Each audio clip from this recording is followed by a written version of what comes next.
ভূতের রাজা যদি বর চাইতে বলতো, আমি তৃতীয় বরটা অবশ্যই যত খুশি খাই, কিন্তু তাতেও মোটা যেন না হয় তাই চাইতাম।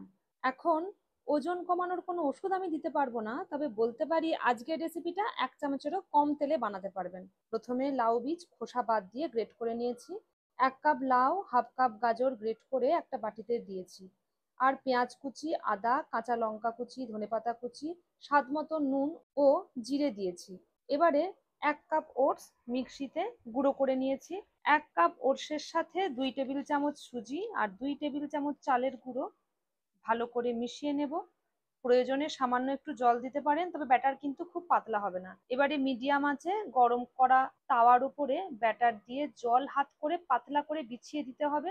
সামান্য তেল দিয়ে উল্টে পাল্টে ভেজে যে কোনো চাটনির সাথে পরিবেশন করুন, খেতে কিন্তু দারুণ লাগে। আর হ্যাঁ, ভালো লাগলে একটা লাইক করে দেবেন।